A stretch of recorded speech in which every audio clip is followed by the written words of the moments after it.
Hi, welcome to this free video drum lesson. In this video, I'm going to teach you the drums to the aptly named Drumming Song by Florence and the Machine. It's a 2-bar pattern and it occurs right from the beginning of the song. And if you want to set your metronomes, it's 100 BPM. That's the tempo of the quarter notes going by, 100 BPM. Like I said, it's a 2-bar pattern, but both bars 1 and 2 are very, very similar to each other. So I'm going to describe the first bar to you, and then I'm going to say how the second bar is different, and you'll see they're very, very similar. There are some variations that occur throughout the song, little miniature drum fills that occur towards the end of the second bar, which I haven't got time for in this video. But basically, this is the main groove that's played all the way through, and you can get away playing these 2 bars throughout the entire song. One more thing before we start is that it's worth pointing out that it sounds like, I'm sure, it's all programmed drums. So the recorded version here on the single and the album isn't actually a live drummer, it's recorded programmed drums. And so we get lots of really cool effects going on that the average drum kit doesn't have, which I'll explain to you as we go through. I'll say what I think the electronic drums are supposed to be, and then what you can use on the electric drum kit or your acoustic drum kit to represent those sounds. Okay, so first bar, and we're going to take one beat at a time. So beat 1 of the first bar, we have on the actual recording some sort of sizzle effect cymbal. I think it's supposed to be open hi-hat, half open hi-hat, so that's what I've marked it as, but you could use a ride cymbal, just hit the center of it rather than the edge of it. Don't want to make it too loud for this bit, otherwise it sounds like a crash cymbal. Just a sizzle effect, so some sort of sizzly cymbal. Gently touch the crashes for it, strike the ride cymbal in the center. But I'm going to use the open hi-hat because I think that's the sound on this drum kit that most closely represents that sound. And it's simply just 2 8th notes, 1 and. Bass drum and right hand played together, 1 and, like that.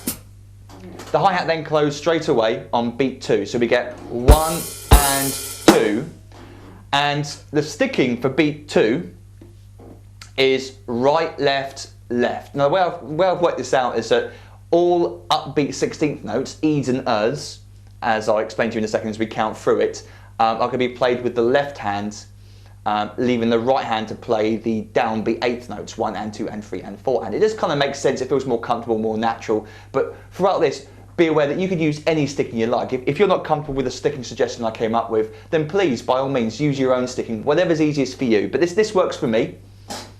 So beat 2, we have snare drum on 2, played with the right hand. Hi-hat on the E of beat 2, played with the left hand.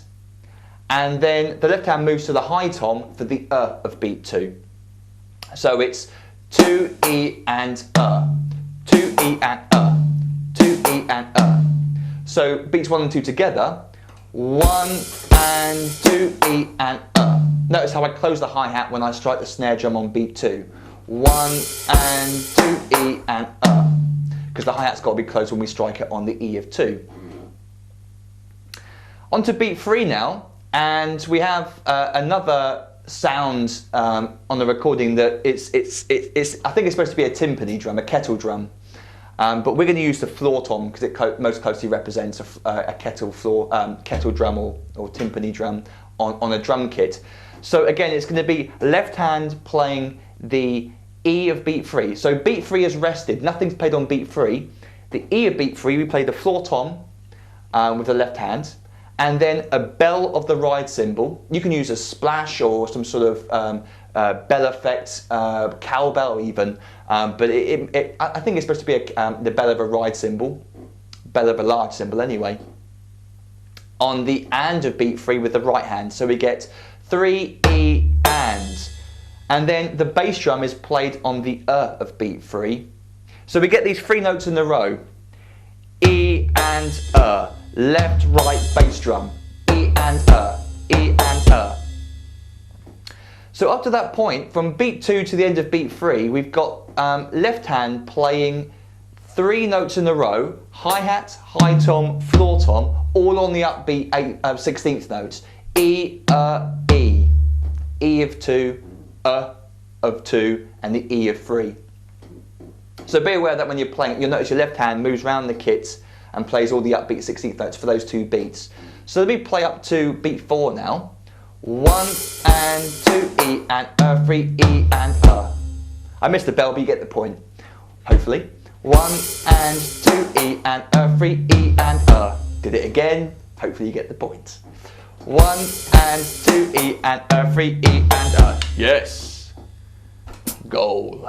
1 and 2 E and 3 E and And then beat 4, we get, now how do I play this? E and yeah, the left hand plays beat 4 on the floor tom. It gets that timpani effect, the same note as it was on E of 3, so we're going to use the floor tom again. Left hand plays the floor tom on 4, and then the left hand moves up to the medium tom for the and of 4. I think I play it with the left hand.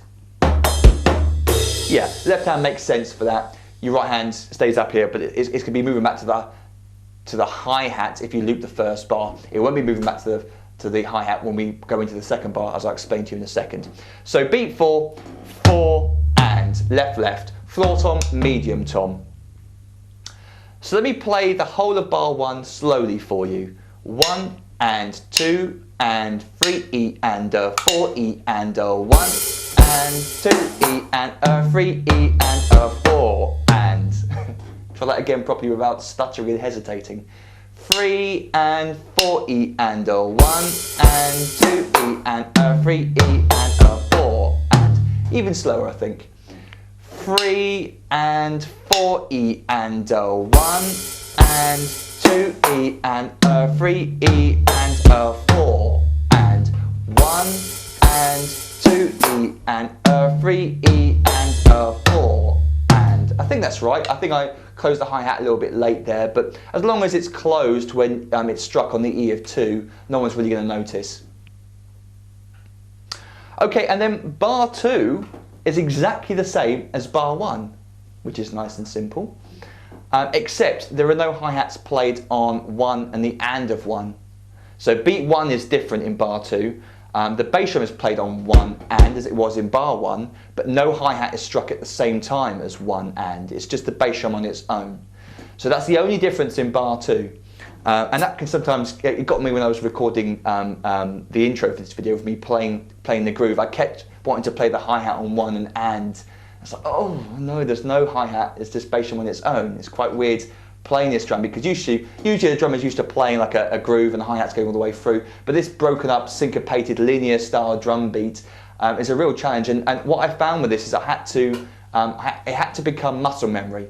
And muscle memory is simply where the muscles in your body, specifically for drummers, the arms and wrists and legs and ankles, they learn a movement, a pattern off by heart without you thinking about it. So I had to practice this lots of times until it became muscle memory, so that when I was recording the video, about 20 minutes later, I was then able just to relax and just to play it through muscle memory. I wasn't actually reading the music, I was sort of just letting my arms remember the flow of patterns, flow of notes. And I think for most drummers, you'll know what I'm talking about. If you've been playing for a few years, that muscle memory kicks in. If you're a beginner drummer, then bear with it. Some of these things take repetition, lots and lots of repetition before they become natural and comfortable. So if you're finding this difficult, even after 20 minutes, half an hour, then please be patient. You'll get there eventually. It just sometimes takes longer for some people than others. And the more years you play, the quicker and quicker you get at learning a pattern. So let me now play the 2 bars for you slowly. 3 and 4 E and 1 and 2 E and 3 E and 4 and 1 and 2 E and 3 E and 4 and 1 and 2 E and 3 E and 4 and 1 and 2 E and 3 E and 4 and. Without me counting a bit faster. 1 2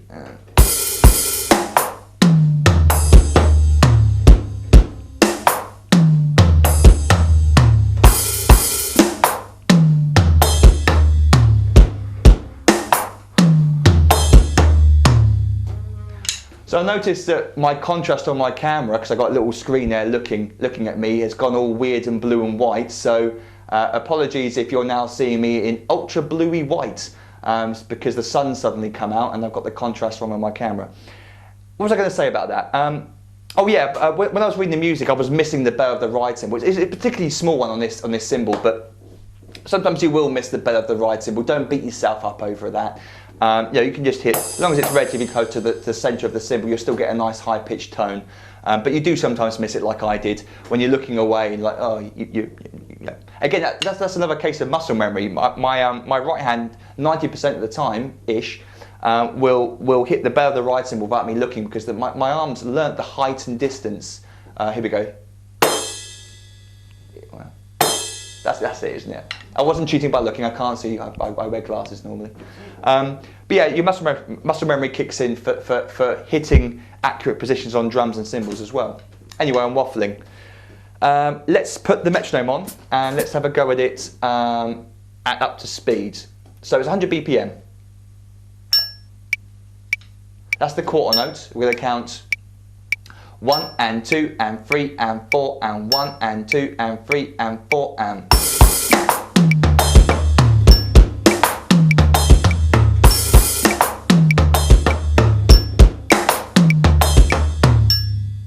I got the metronome quite low in the mix, so that I went out of time slightly there. As you can see, it's quite syncopated. When you've got the click going steady quarter notes, those E's and R's stand out in weird places against the click. So you might want to practice without the click to start off with, because the click is going to potentially put you off. You're going to notice the syncopation more, the weird off E's and R's, offbeat E's and R's. But you can put the metronome on eventually once you've learnt the memory to pattern. And of course you can just play along to the song as well. That's a good way to practice it. So I hope that's been useful for you. Again, you can check me out on my website, on my Facebook page. Please subscribe to my YouTube channel for all my latest videos. You can check out my mega DVD package on my website, which has hundreds of video drum lessons, song tutorials, drum charts, all thrown in to one package, which you can purchase through PayPal. And I'll deliver it, not personally, but I will post it to you on 5 DVD disc sets currently. I might increase the number as time goes on. Yeah, you can check it out all on my website. So please do, and I'll see you next time.